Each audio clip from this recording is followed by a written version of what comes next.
Então só vamos, filho. Mais um vídeo de filosofias aqui com Hamlet ARL, mano. Ele fez um vídeo de Finn Jake. Você estava só esperando, né, mano? Você estava só esperando, né? Aí ele lançou. E eu tô aqui pra assistir a morte de Finn Jake em Hora da Aventura. Olá rapaziada, hoje a gente vai analisar um episódio de Hora de Aventura Terras Distantes. Esse episódio aqui em específico acontece já depois do fim de Hora de Aventura e na verdade Eu vou tomar spoiler, rapaziada. Eu não assisti não. Eu não assisti não. você passa muito tempo depois. Tanto que nele vemos a morte do Finn. Eu lembro que nesse... Mas eu lembro... Eu vou tomar spoiler não, porque eu já vi um vídeo a respeito disso daí. O Rodrigo não, o Henrique Mendonça fez uma música que é muito, porra, é muito boa a música do Henrique Mendonça, do Hora da Aventura.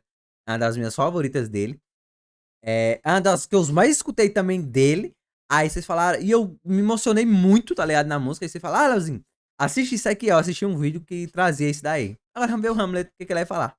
Logo de início, tendo em vista que o Jake já morreu faz muitos anos. Esse episódio é muito emocionante, que fala de amizade, desejos, vontades, amor e também sobre morte. Agora, sem mais enrolação, vamos lá. O episódio começa com o Finn e o Jake em uma aventura clássica deles, só que o Finn tá com uma voz bem mais grossa, mostrando que provavelmente um tempo passou. Né? E não só isso, mas com o tempo ele deixou de ser uma pessoa emocionada e meio histérica e passou a ser uma pessoa bem mais relax e meio hippie. A gente pode ver isso no episódio Obsidian também. No começo desse episódio, eles grandão o episódio, 45 minutos. Aqueles episódios aleatórios que rolavam até a sexta temporada, mais ou menos. Só que no meio da jornada, o Jake é congelado pelo Rei Gelado. Esse começo tem várias referências a sorvete e gelo. E nas temporadas finais de Hora de Aventura, nós vemos o Jake falando a todo momento que ele já tá ficando velho e dando a entender várias vezes que ele não quer mais viver aquelas aventuras loucas. Mas calma que vocês já vão entender o porquê que eu falei isso. Mano, a gente pode também pensar porque a vida do Jake, ela é mais rápida do que a do Finn, né? Cachorros morrem mais cedo. Nessa aventura inicial, o Finn tem que salvar as duas princesas que estão nas mãos do Rei Gelado. Você conseguiu, filho! Tá todo mundo vivo! Logo após o Jake falar isso, o Finn começa a se derramar em lágrimas e ele não entende o porquê que ele tá chorando. Nisso, a princesa Tartaruga fala que a biblioteca tá sendo atacada por minhocas. E o Finn convida o Jake pra deter essas minhocas. Só que o Jake fala que não quer ir por causa do gelo. O Finn se esforça pra quebrar aquele gelo, só que ele não consegue, mas ele decide levar o Jake em um carrinho, mostrando que o Finn não aceita que aquilo tá acontecendo. Ele não aceita que o Jake não pode ir mais às aventuras. Não aceita que ele tenha envelhecido mais rápido do que o amigo. Eu só tô te atrasando. Assim que eles vencem as minhocas, eles são carregados pra casa da árvore e caem direto no chão. Quando eles caem, uma cova se projeta bem na frente do Jake e calmamente ele vai caminhando até ela. Essa parte mostra muito bem como é a relação com a morte dos dois. Enquanto o Jake se preparou a vida inteira pra morrer, o Finn não se vê vivendo sem ele, né? E provavelmente nunca imaginou essa vida. E então o Jake escorre pra dentro da cova, derretendo, ao mesmo tempo em que uns flashes aparecem mostrando o Finn velho. E não só isso, mas mostrando ele nas portas do além. Aquilo que ele viu foi uma alucinação, talvez mostrando um momento feliz antes dele partir de vez. Agora, a parte do gelo foi bizarra. Toda aquela alusão com sorvete, água e derretimento pode talvez dar indícios de como o Jake pode ter morrido de verdade. Ele provavelmente morreu congelado, talvez com sorvete na mão, talvez no meio de uma aventura, já que aquelas alucinações misturavam fatos reais com ilusões. Então não disse como é que ele morreu, né? Em uma missão onde o Finn falhou em salvar o Jake. E por isso ele acabou chorando quando o Jake disse que ele conseguiu salvar todo mundo. Na verdade, ele não conseguiu salvar todo mundo. Você conseguiu, filho! Tá todo mundo vivo! Sim, meus amigos, esse episódio é literalmente uma montanha-russa de emoções pra quem viu anos assistindo esse desenho. Quando o Finn percebe que ele morreu, e aqui a gente já vê ele vovô, a primeira coisa que ele pensa é que vai poder ver o Jake de novo. E sinceramente, isso aqui explodiu a minha mente de uma forma que nunca tinha explodido antes, porque vai contra tudo que eu sempre preguei sobre o luto. O Finn nunca superou a morte do seu amigo, e ele nunca nem parece ter desejado superar isso. Ele, na verdade, parecia até bem ansioso pra morrer. Aquela foi uma saudade tão esmagadora que fez o Finn nunca superar o luto, mesmo depois de anos da morte do Jake e de anos vivendo completamente na velhice. O Finn nunca conseguiu superar a morte do amigo. É claro que aqui no desenho ele já sabia que existia um pós-morte, né? Então a ansiedade pra rever o amigo pode ter crescido conforme ele foi envelhecendo. Já no mundo real, a gente não tem essa certeza tão grande se o pós-vida realmente existe. Aqui é uma dúvida completa. E por isso, o melhor ainda é viver sem esperar. O episódio continua e a gente percebe que o Finn entrou naquele mundo. Quando trata dessa questão de morte, eu gosto muito de pensar que existe reencarnação, tá ligado? Você morreu e depois de um determinado período você volta. Eu sei que mesmo que a gente não lembre do que passou, de qualquer forma é interessante pensar que eu viveria uma outra vida, tá ligado? Eu sei que não seria eu. Hum, Porra, é muito complicado ficar pensando nessas coisas, mas tipo, eu sei que eu ia ser eu seria eu, porque eu seria eu da outra vida, mas não seria o Leonardo, seria outra pessoa, mas a visão de mundo seria daquela pessoa, mas que seria eu. A Maria! Um plano já traçado, ele entra procurando o Jake para que eles possam reencarnar juntos. Nisso ele encontra o Tiffany, que diz que o Jake está no Nirvana, no grau mais alto de morte. E o Nirvana é um conceito importante no budismo, que representa o estado de iluminação e libertação do sofrimento humano. É uma condição transcendental em que o indivíduo alcança a plena consciência e a verdadeira natureza da existência. Os budistas acreditam que a vida é marcada pelo sofrimento, que surge do desejo e da ignorância. E para alcançar o Nirvana é preciso eliminar essas condições, compreendendo a verdadeira natureza do mundo e encontrando a paz interior, se livrando de todos os desejos do mundo, estando com a mente totalmente em paz. Creio que isso pode ter inspirado a filosofia grega, afinal a filosofia grega veio em partes do Egito, e como o Egito está praticamente ali no centro do mundo ocidental e oriental, talvez muita filosofia oriental tenha chegado por ali, mas é claro que isso é só uma teoria minha, uma pessoa que não entende nada sobre nada do que aconteceu naquele período de verdade, então pensem nisso só como realmente uma teoria e não como uma coisa real. O Nirvana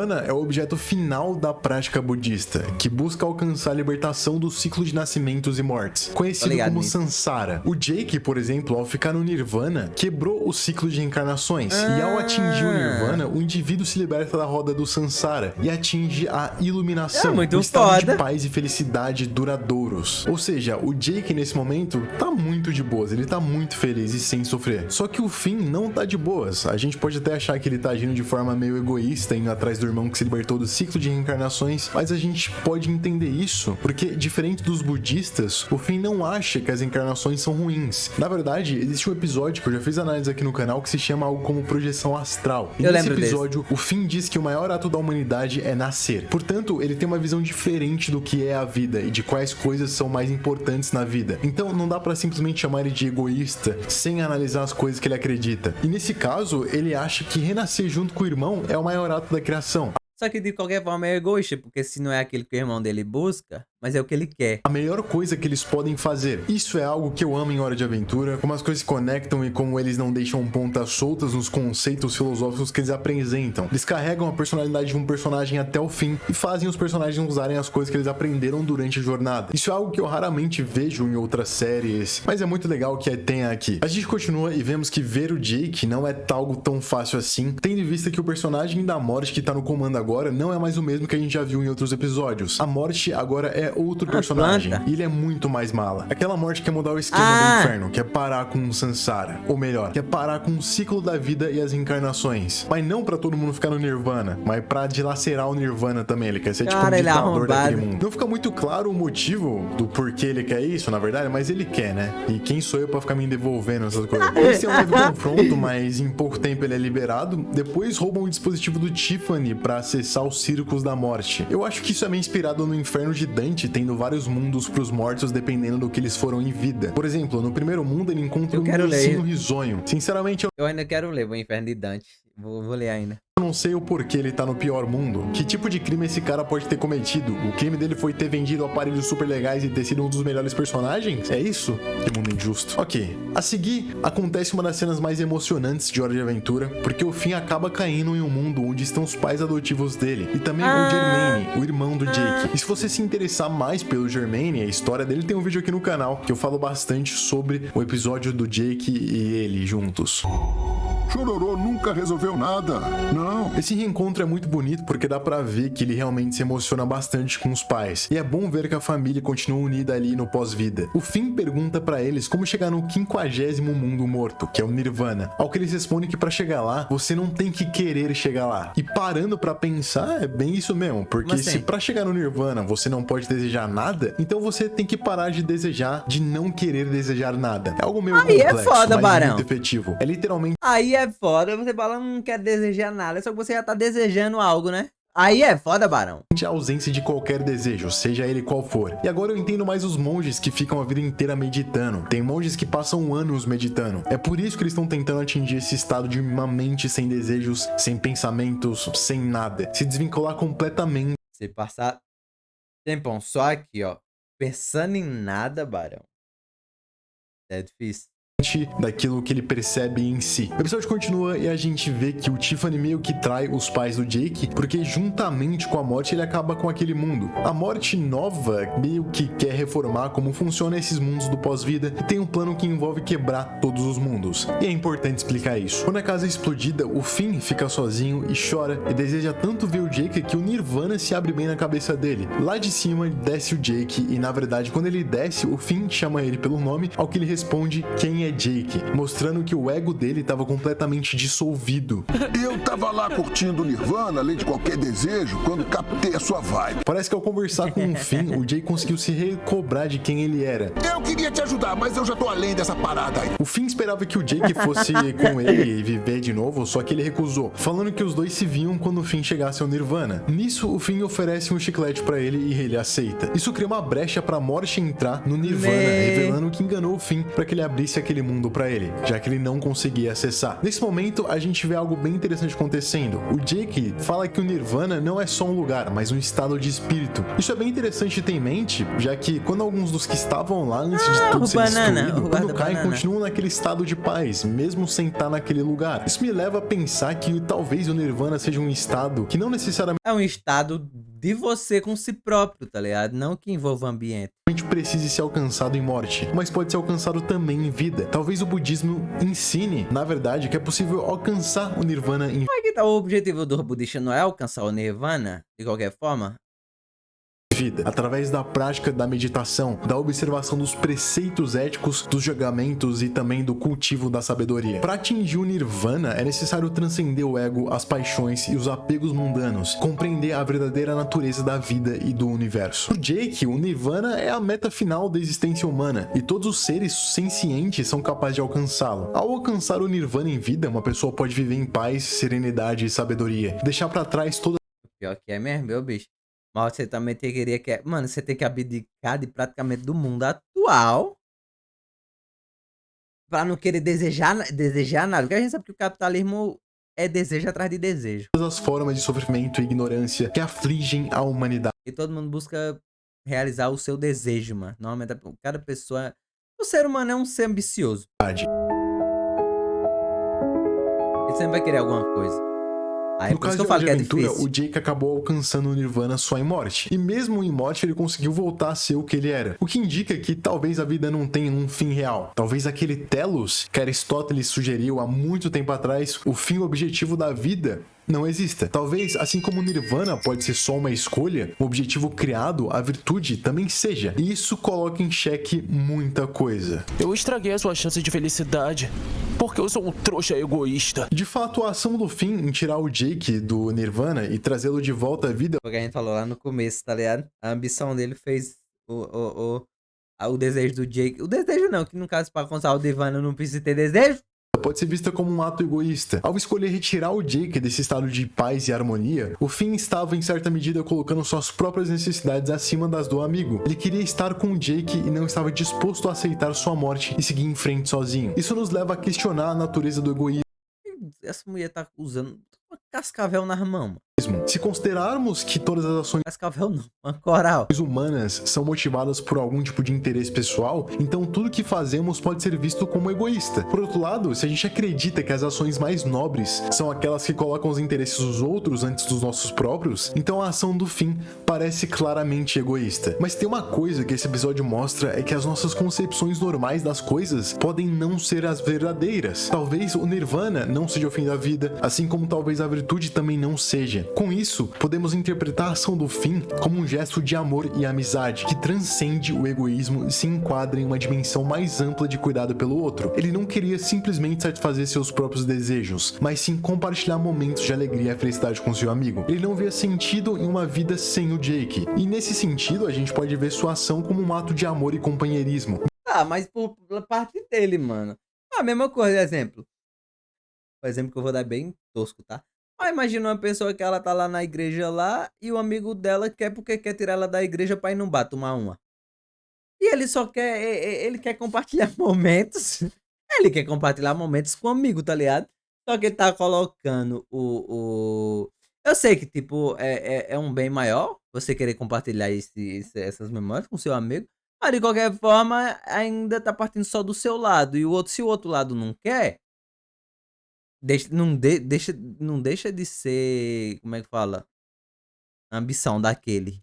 Mesmo que tenha sido motivado por um desejo egoísta. E por Egoísmo, Eris, eu tinha esquecido. isso, esse episódio é uma montanha-russa de emoções. Afinal de contas, não é tão fácil enquadrar todas as ações do Finn só a um espectro moral como bom ou ruim. O amor e a amizade são forças poderosas que podem nos levar a fazer coisas difíceis e a desafiar nossas próprias convicções. Foi como escreveu Nietzsche, que tanto aparece em Hora de Aventura. Aquilo que é feito por amor está acima do bem e do mal. Para Nietzsche, a moralidade tradicional, baseada em coisas como bem e mal, vício e virtude, pecado e perdão, era uma forma de repressão da vida e dos instintos humanos. Ele via a moralidade como uma imposição externa que nos impedia de ser verdadeiramente livres e criativos. E por isso esse episódio é tão genial. Durante o desenho todo, o Jake vem evoluindo seu traço budista, dando a entender que tudo que ele deseja é viver no Nirvana. E vem esse episódio e subverte tudo o que ele tinha criado. É de se imaginar que o Jake ficaria bravo com o egoísmo do Finn, mas ele fica? É claro que não. Eu teria sido trouxa se não tivesse ficado de fora com um monte de injustiça pra resolver. Ele poderia ter todas as reações do mundo, mas a que ele escolhe é ter empatia. E se ele tivesse feito qualquer outra coisa, ele não seria o Jake. Ele foi simplesmente perfeito, um homem cheio de virtude, um homem que age em prol dos seus amigos. Nesse momento do episódio, os dois estão ali sem poder fazer nada, e isso faz com que o Jake tenha a ideia de se projetar como um Olha lá atrás com raiva. fantasma para se comunicar com alguém que tá vivo, para que possa ter uma ajuda externa. Nisso, eles falam com Mordemomenta, que dá a dica de falar com a vida, e ela sim pode ajudar. O reino da vida é muito bonito, cheio de cores, e lá claramente tem a Dona Vida. Nisso, a gente descobre que o novo Morte é o filho da morte anterior, e também filho da vida. É estranho falar isso, todo mundo é meio que filho da vida em algum sentido, né? Quando o Finn fala que o filho dela tá querendo acabar com a reencarnação, ela meio que quebra e fica muito brava, falando que ele quer acabar com o propósito dela. Ela, brava, cria um dispositivo que é capaz de dominar a morte. Agora vamos adiantar um pouquinho as coisas aqui, beleza? Com a ajuda do Tiffany, eles conseguem invadir a casinha da morte e lutam com ela. No meio da batalha, eles dão um jeito de trazer o Lich de volta, fazendo referência ao episódio onde o Finn briga com ele mesmo de outro universo que tava sob o comando do Lich. Nesse episódio, um portal do multiverso estava aberto e uma mão do Lich acaba caindo em todos os universos. Pelo menos foi assim que eu entendi, ok? Aqui a gente descobre que o Lich, quem tava manipulando a morte. Eles não conseguem usar o dispositivo porque eles ficam segurando do lado errado, e ao descobrir que quem matar a morte vai virar a morte, eles começam a brigar, um querendo se sacrificar pelo outro. O Finn até fala que não quer todas as vidas que ele tem se ele não puder ter o Jake do lado dele, e acaba que nenhum deles de fato usa. Quem usa é a raposa, que aparece no começo do episódio, mas acabei não citando. Ela é tipo um estagiário da morte. E eles deram muita sorte que foi essa raposa e nenhum deles. E no final, a gente tem um dos diálogos mais tristes e estranhos do episódio. Quando você se foi, eu acabei surtando. Foi a pior coisa que já aconteceu comigo. O luto que o Finn sofreu foi tão forte que impediu ele de continuar vivendo. Ele, infelizmente, foi um homem que morreu antes da hora. E isso se confirma quando ele diz isso aqui. No fundo, eu só fiquei esperando o dia que eu ia te ver de novo. Ele foi um homem que viveu esperando morrer. Ele nunca teve uma vida depois que o Jake se foi. Toda a vida dele, a gente assistiu nas temporadas. Mas depois disso, talvez tenha sido só ladeira abaixo. Nesse diálogo, o Jake convence o Finn a voltar para a reencarnação e ter outra vida, mas mesmo assim ele decide voltar atrás no que disse e ir junto com o Finn. O Jake abre mão dos seus próprios interesses em nome de viver outra vida com seu amigo, talvez sabendo que ele pode um dia atingir o Nirvana e os dois podem ir juntos pra lá, mas não tem problema se for depois ou só quando o Finn conseguir. O Jake não se importa com isso. Ele fez um sacrifício monumental pra continuar ao lado do seu melhor amigo. Momentos antes, ele tem a oportunidade de entrar no Nirvana, um estado de iluminação onde não há mais dor e nem sofrimento. Só que ele decide renunciar a essa possibilidade e continuar a viver outras vidas com o Finn. Ele renunciou nunca mais sentir dor ou sofrer em nome de viver com seu amigo. Essa escolha também pode ser interpretada como uma rejeição do conceito de Nirvana como o objetivo final da existência. Eu me emocionei aqui, sério, rapaziada. Eu me emocionei mesmo, na moral. O Nirvana é descrito como um estado de paz e felicidade plena, mas o fim demonstra que a felicidade plena não é algo que ele está disposto a buscar sem a presença do Jake. Isso sugere que a felicidade e a realização pessoal podem ser encontradas nas relações interpessoais e nas conexões que temos com os outros. A escolha de Jake de renunciar ao Nirvana em nome do fim é, portanto, uma celebração da amizade e do amor como elementos fundamentais da vida. Ele encontrou o telos e não foi na virtude, não foi na paz, foi na amizade, foi na própria vida. A busca do fim pelo Jake e a decisão do Jake de renunciar ao Nirvana pelo fim mostram a importância de valorizar os relacionamentos em nossas vidas e como esses relacionamentos podem nos dar senso de propósito e significado. É uma mensagem poderosa que pode nos inspirar reflexão filosófica sobre a natureza da vida e também da morte, além de como podemos encontrar alegria e satisfação em nossas conexões com as pessoas. Esse episódio deixa claro que o objetivo, o telos, o fim dos dois é a relação entre eles. Não vale a pena chegar ao Nirvana se não for os dois juntos, e isso é muito lindo. Esse foi um dos melhores episódios mais profundos que eu vi em animações dos últimos tempos. É simplesmente sensacional, fora que é totalmente disruptivo com tudo que a gente já viu. A gente sai daquela coisa de clichê de sempre e entra em outro campo totalmente filosófico e reflexivo. Já dizia Aristóteles que a amizade é uma forma de virtude, uma vez que ela é capaz de trazer benefícios e prazer. E essa é exatamente a lição que o episódio Juntos Novamente, de Hora de Aventura, Terras Distante nos deixa. A história de Finn e Jake é um exemplo vivo de uma amizade verdadeira, capaz de superar a barreira da vida e também da morte. Em Juntos Novamente, aprendemos que a amizade verdadeira é capaz de superar até mesmo a morte. E a virtude é um legado que perdura além da vida e que a resignação não é o fim, mas é um novo começo. Agora, eu vou ficando por aqui. Deixa o like, deixa o comentário, um abraço e tchau! O canal do Hamlet é muito bom, mano. Na moral. Mano, o cara simplesmente ele fez um vídeo de 20 minutos, falando de um episódio que dura 10. Ah, não, esse dura 40, né? Os Terra Distante parece que dura mais. Mano, muito foda, tá ligado? É sempre um bagulho muito profundo, precisa de muito estudo. Muito foda, muito foda. Rapaziada, quem não conhecia o canal do Hamlet, o canal dele vai estar na descrição, tá ligado? Se inscreva, é um ótimo canal. Eu já falei aqui que eu costumo assistir. Eu sou inscrito do canal dele, tá? Tá aqui.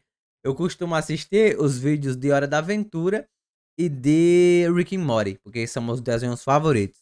Os outros eu não. É porque eu não assisti os outros desenhos, eu também até agora não tive a oportunidade, tá ligado? Mas sempre quando é Hora da Aventura e Rick and Morty eu sempre acabo assistindo, porque é sempre um bagulho que eu consigo entender mais por ser episódios que eu assisti. Mas de qualquer forma, é isso. Tchau pra vocês.